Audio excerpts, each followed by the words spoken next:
Abuna Masaariyoosi xalayyaa yoo xinnaate xalayyaa 11 ol geessaniiru. Gaaffiiwwan gaafatamaa jiraniif.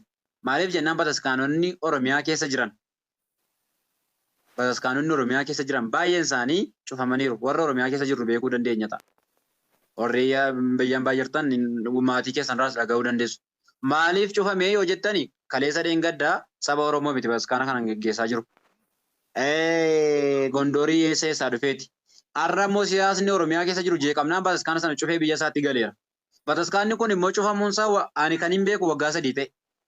Waggaa 3 dura immoo Wallaggarattis cufamaa tureera. Iddoo baay'eetti cufameera bataskaanonni kun. Bataskaanonni kun akka banamanuuf immoo xalayyaan geeffamaa tureera. Xalayyaan sun immoo keessummeeffamuu hin dandeenye.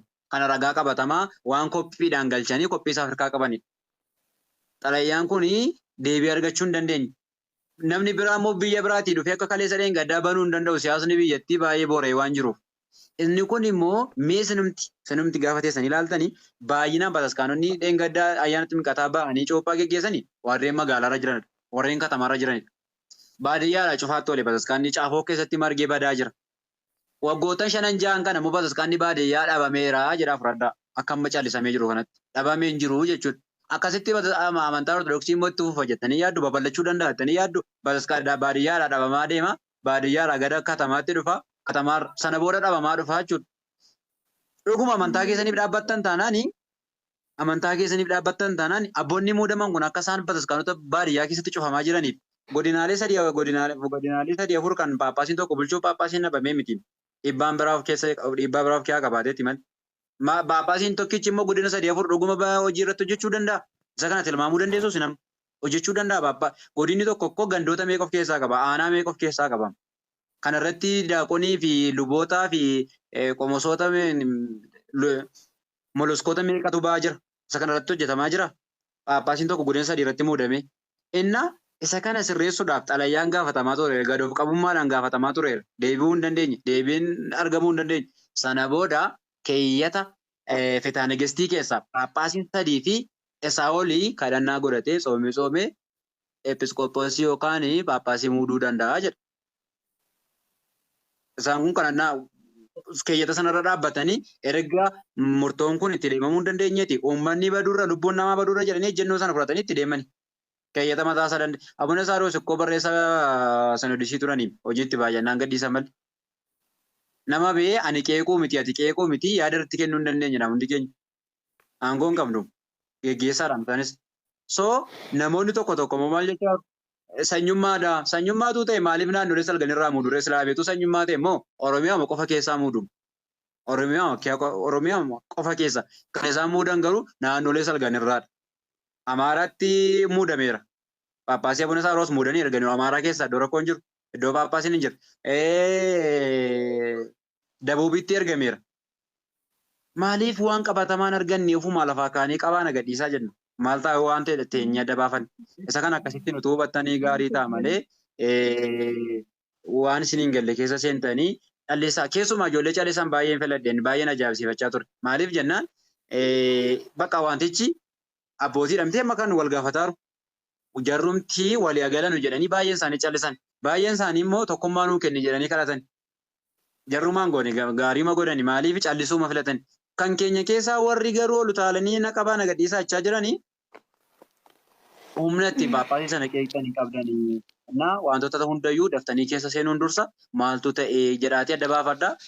Abuna Saaroos immoo bataskaanota cufamaa jiraniif hojii sirrii hojjetan immoo sirriin hojjenne kan jedhu ofuma keessanii madaala.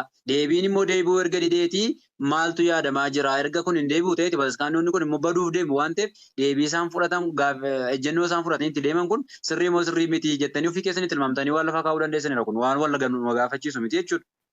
Akkas jechuun fakkeenya misti gaaffii biraa yoo qabaatte itti gaafadhuuti ittiin deebi'an.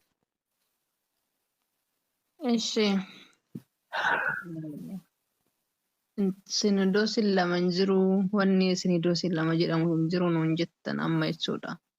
Maglacaa kennan irratti immoo sinodoosii አቋቋምne jedhani አቡነ ሳይሮስ jechuudha. ሁለት ሲኖዶስ አለ እያሉ ነበር። አሁን ደግሞ የለም እያለ ነው እሱ። አመሞዩ የለም እንጅሩ ነው እንጅቻ ይርዳል ኖት ከነኝቱ ፈለነ ከሰን ሞ ከዲሳኒ ፈለነ እሺ ዱራ ቁልቁሉ ሲኖዶስ ተኮ ቤክና ነው amma nuti akka haarawaatitti dhaabne jira qulqulluu Sinodoos jedhanii maglacaa kennan afaan isaaniitirraa dhageenye jechuudha. Nuti immoo iyyuu kan beeknu Sinodoosii tokko bichaadha. Gaafiin nu deebuu didee jechaa jirtanii gaafii baay'eetu jira. Afaan Oromootiin akka tajaajilamu jechuudha. Yaada keessan gabaabsaa biliis namni biraas taa'ee jira bar. Ishi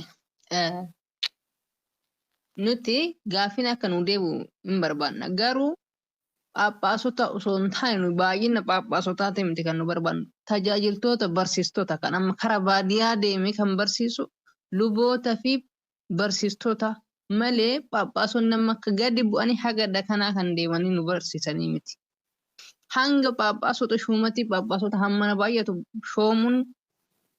shooman maaf maaliif waxxaatota barsiisanii maaf karaa gaxarii erganii akka wangeela lallaban hin goone.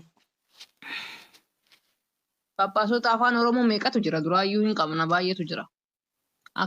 Inni maglacaa isaaniitti irratti garuu kan saba tokkoo bichaadha jedhan waan nam taazzabe keessa jechuudha. Anuu takka lama lakkaa'ee Phaaphaasota meeqatu jira kan afaan Oromoo. Garuu kan saba tokkoo bichaadha jedhanii nama maglacaa kennan natti dhaga'ameen. Kuni maal qabatee kan deemaa jirudha? Kaayyoo maaliiti? Dhuguma nu'ii fi saba kanaaf quuqamanii yoo ta'e akkamitti akkana jedhama kan jedhudha. Ishi taanaa deebisime. Isaa sila qulqulluu Sinodoos Qoshi ande ቅዱስ አውሪ ማረ ቆይ ቦኒ የሮ tokko ማለቋ ያደ keessan ቅዱስዬ እንኳን ደህና መጣሽ ሙይትሽን አንሺ deebisaa fi dura እና ሀሳብ ስጪ gaaffiishiin deebisaa fi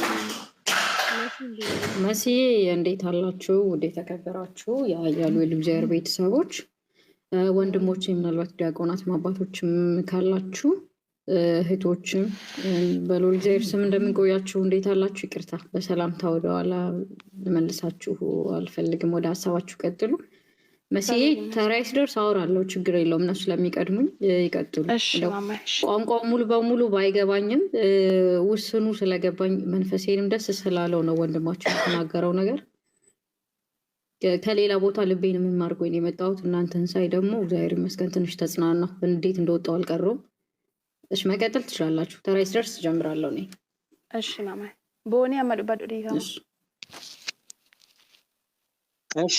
namoonni koomentiidhaan hunda dura namoonni koomentiidhaan arraba dheerettanii utuu dhiistanii gaariidha. Humni keessan deemee arrabarratti galeera jechuudha. Dadhabeera humni kee arrabaa waliin jiru deemee arrabarratti galeera jechuudha. Inni obboleettiin keenya kaaste Sinodosii lamatu dhaabbate jennee jirra jedhamee jira maglacaan kenname akkasittiin kan jedhudha. Sinodosii lamatu dhaabbate wanta jedhu anamman nagaa jira. Garuu kan Abuna Saaroos dubbatan Sinodosiin dura jiru sabaaf sallammii bakka bu'aa hin jiru. Sabaaf sallammiin iddoo hundumaa rakkoo qabu irratti deebii kennaan jiru. Parsantii 85 kan inni irratti hojjechaa jiru warra kaabaa irratti. Maaliif jennaan icciitii baay'ee jira gaamma keessa jechuudha. Parsantii 85 saba tokkoof hojjetaara waan ta'eef bakka hin bu'u Sinodosiin kun. Ammaaf Sinodosiin ibsitti kennamee Abuna Saaroos paatriyaarikii ta'ee muudame.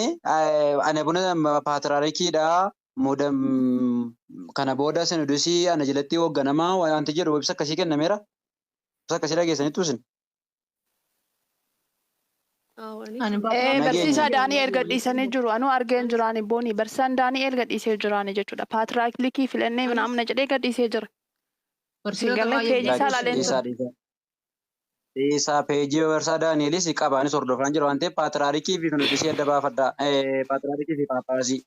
Abuna Saaroos paatriyaarikiidha sofiin hin jenne. Sinodosiin dhaabbatee jiru bakka uummata hundumaa sabaaf sallammii Itoophiyaa keessa jiru bakka bu'aan jiru jedhanii dubbatanii malee ani kana booda Sinodosii waliigalaati jedhanii sofiin muudama kanas hin geggeessine isaan. Inni kun namootatu jecha sana gara guyyaa shoomasan maaliif uffata paatriyaarikii uffatanii jidduu dhaabbatarra gaafsan. Naaf hin galle dhuguma eega paatiraalikii ta'uu fedhersi hin qabaanne ta'ee guyyaa shoomassanii uffata abbaa keenya paatiraalikii uffatanii jidduu phaaphaasootaa gub jedhanii maaf dhaabbatan gaafii kooti kun san. Booni anis Gifti uffanni paatiraalikii wanti jedhamu hin jiru. Uffanni paatiraalikii kanadha. Uffanni phaaphaasii kana. Phaaphaasiin koo waan godhaa waliin caaluu maaliif akkas taatu sin. Abuna isaa Maatiyaasis koo utuu muudama godhanii eeyyama kennu malee muudama eeyyamaa kennu malee ofii dhaqanii muudu beemiti. Aangoon isaanii koo wal qixaa asirratti badhaasin. Paatiraalikii jechuun aangoo olaantummaa biyya kana geggeessaa jirudha malee aangoo phaaphaasii sana waliin qabaniin phaaphaasummaa wal maqixa qabu. Phaaphaasiin isaanii waliin caalu. Qixuma alla jarri lachuu. Abune Maatiyaasii fi Abune Saariyoos koo phaaphaasummaadhaan kennaa hafuuraatiin waliin caalan. Garuu aangoo sana bulchiinsa biyyattii irratti xaqalaayii Sinodisii waliigala Itoophiyaatiidha malee akkuma fakkeenyaaf xaqalaa ministeerii pirezidaantii jedhaman kana jira miti. Ministeeronni kamiin isaanii yoo ministeera irra jiran kamtu waliin caalu. Innaa isaan kunis aangoodhaan waan wal caalan hin qaban. Isa kan adda baafadhutti. Uffanni isaanis waan wal caalu hin qabu. Uffanni wal caala maal manni amantaa hundumtuu tokko miti maaliif obboleessa oduun burjaajessinaa bannaataa jechuudha. Kan paatiraalikii kan modoksee kan kahaanii kan daaqonii kan sabbattameertu beete akkasitti sadarkaadhaan jira miti maal sira waanuma garagaraa nu barsiisu. ቆይ ማሬ አንዴ ቅዱስ አንዴ ክፈች ሙትሽ አንድ ጥያቄ ልጠይቅሽ አንቺ እኔ እሺ መስዬ ከቦኒ ጋር ላውራ። ቆይ አንዴ ለምሳሌ የልጅቷ ፕሮፋይል ያለው ልብስ የካህናቶች ልብስ አንድ አይነት ነው ልብስ ማለት አንድ አይነት ነው የሚለብሱት የተለያየ እንደ ደረጃቸው ነው የሚለብሱት ልብስ?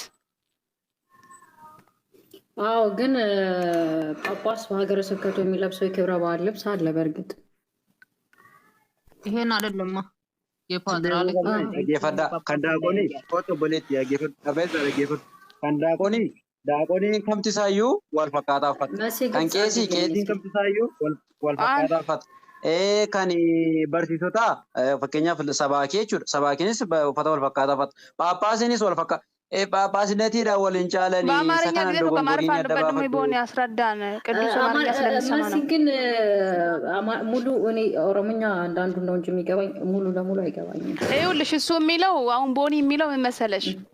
ለምሳሌ ፓትርያርክ ማለት ነው። አሁን እኚህ የልጅቷ ፕሮፋይል ያለው አባት የለበሱና እነኛ ደግሞ ራሳቸው ሾሙ ተብሎ የተወራው አባት የለበሱት ልብስ ቢለብሱም ችግር የለውም። ልጅቷ የምትለው ለምን ታዲያ እንደዛ ፓትርያርክ ራሳቸውን አርግተው አልሾሙም እያለ ነው ቦኒ ማለት ነው። እሷ ደግሞ ታዲያ ራሳቸው እንደዛ ብሎ ካልሾሙ ለምንድን ነው የእኚህን አባት የሚመስለው ልብስ የለበሱት?